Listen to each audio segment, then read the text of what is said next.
question is that the amendment be disagreed to, and I call the honourable member for Menzies. Thank you, Deputy Speaker.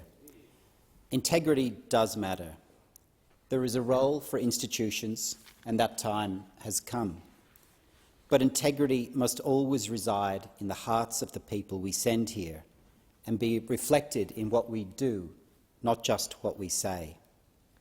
Australians do want us to do better, to put their interests before our own, to do the right thing when no one is looking, to give our opponents credit when they deserve it, and when they don't, confront the contention and not the person, to do our best to answer questions, perhaps even in this place, maybe experiment with words like, "I don't know, but I will find out and get back to you," to admit mistakes when we make them.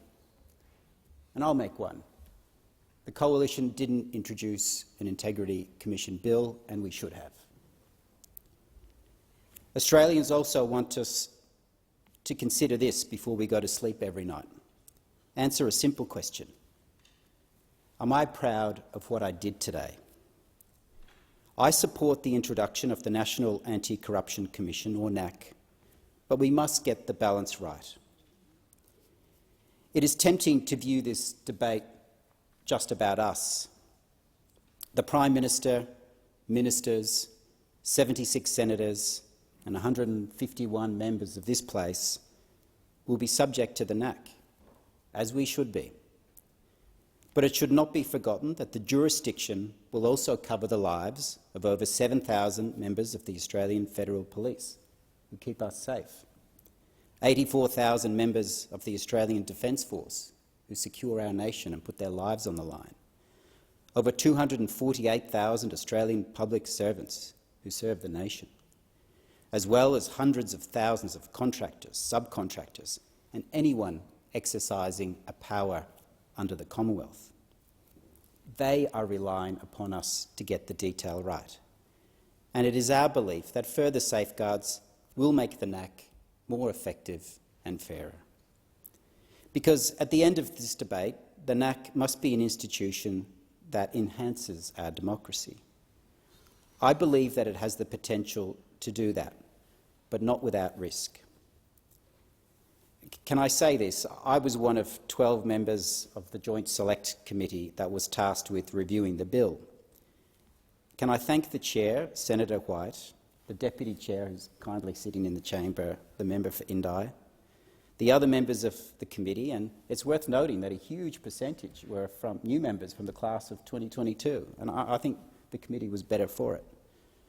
The Secretariat, who worked so hard in a tight deadline, and each person and organisation who provided a submission and or appeared online or in person.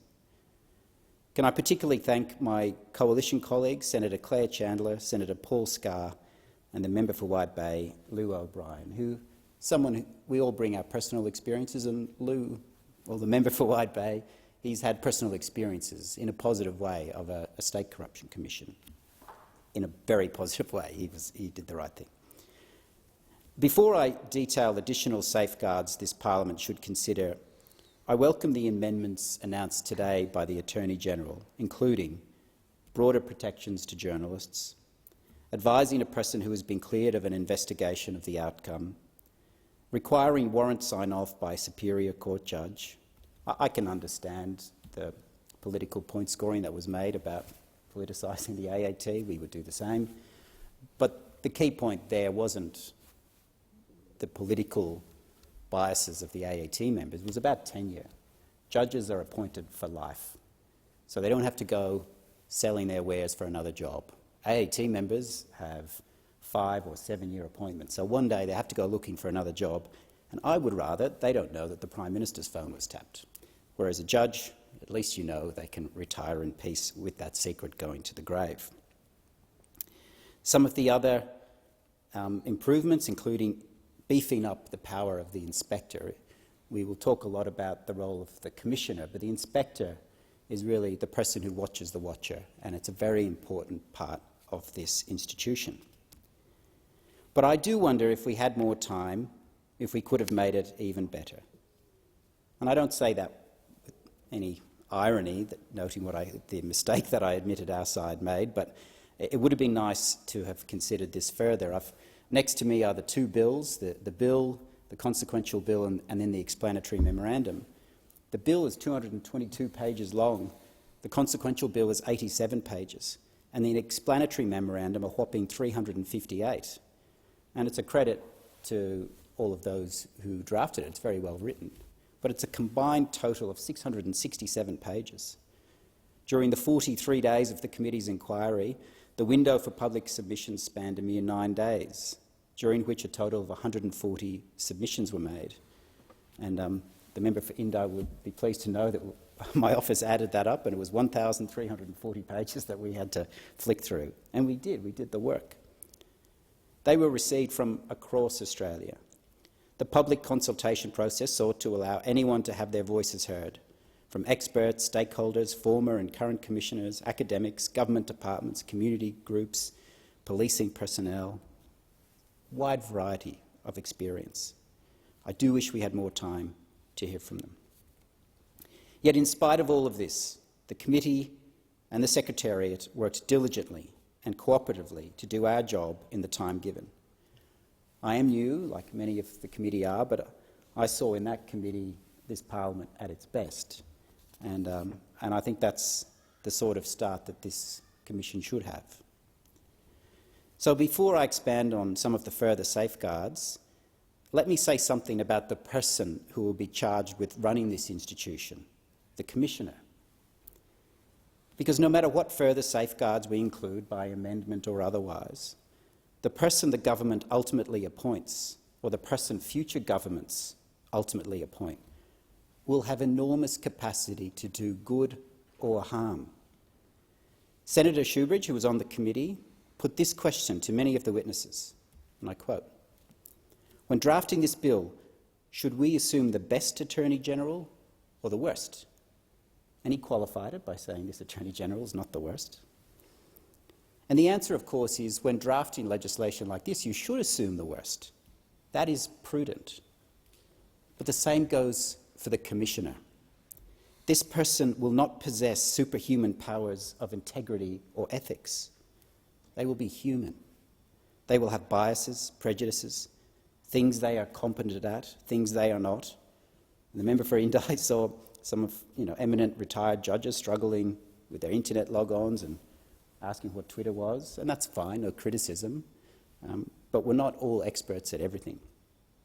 And if this commission is to stand the test of time, every now and then we will have a bad commissioner. And the parliament must proceed with eyes wide open to that. There are many potential amendments in key terms, and probably one of the most contested ones is the public hearing test, so I'd like to focus in on that. The exceptional circumstances test is contentious. I submit it is not ambiguous or uncertain, but I do admit it is strict. And I support a strict public hearing test for the following reason. It would be unfair to apply court-like transparency without court-like rules of evidence. Many on the crossbench quite fairly put the argument that's often put for open courts, and I'm a big believer in open justice. But I don't think those arguments fairly apply to this institution. It's not a court, and that matters. It is an arm of the executive, a very powerful one that, unlike courts, strips people of almost all of the rights that are afforded to them in a court. We heard from bodies like the Centre for Public Integrity, Accountability Roundtable, Transparency International, the Australia Institute and the Human Rights Law Centre on public hearings. And they are running hot on this issue, and I understand the passion behind that. But I want to put this question to them. If public hearings are so vital to a body like this, then why don't you ever stand up and advocate for the rights that are afforded in courts to apply here? Surely, if this condition for public hearings is so essential, then that is a compromise worth accepting, a price worth paying, a simple nod to fairness. But they never do. Some submissions raise the spectre of excessive litigation in relation to the exceptional circumstances test. And again, a lot of those same bodies made that submission in their written submissions, but I note it has gone missing from their media releases lately.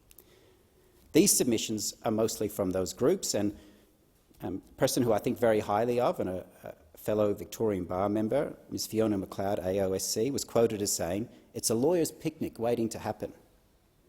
Now, it is clearly evident from the Victorian test, and that's where this test comes from, and I'm a Victorian, that the IBAC Act, that this claim is speculative and it's not reflected in the facts. Of the 10 public hearings held by IBAC from 2014 to 15 through to 2021-22, there has only been one case that has dealt with it substantively. It's R&M v IBAC.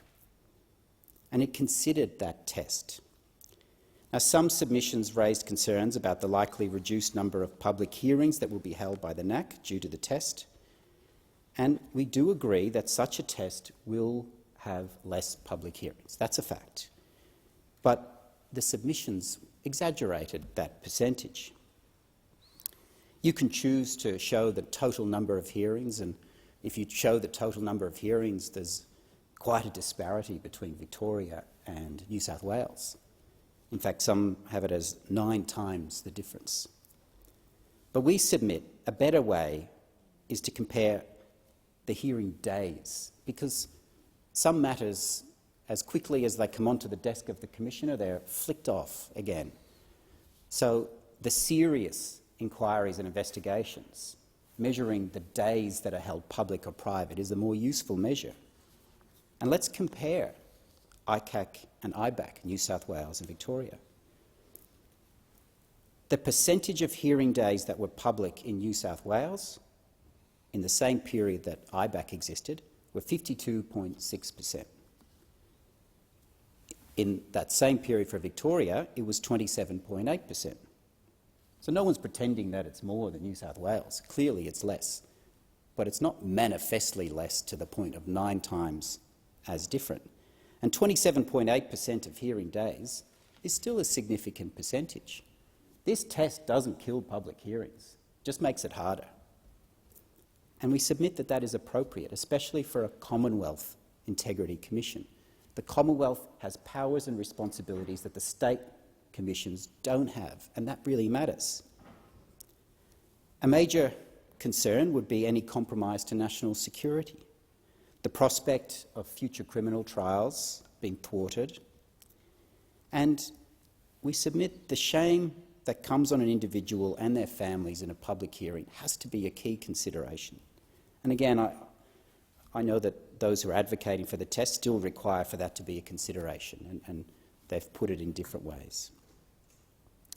I'd like to reference some evidence given by the Australian Psychological Society. I thought this was persuasive. With the ADF members, we see high rates of PTSD and trauma in that group. So they might be a group that is at higher risk and likely to have more severe mental health issues. And Dr. Davis McCabe continued, just on identity, someone's job and position and profession is core to their identity. And when that identity is attacked, it attacks the core of that person. And it's that attack that leads to the decline in mental health, because that person is left asking, who am I? What is my purpose? What is my role? When it's within a public hearing, and this is continuing her quote, I think that there is a lot of shame around that, and that kind of public hearing, or social media or media, sort of amplifies that shame. So let's be very clear.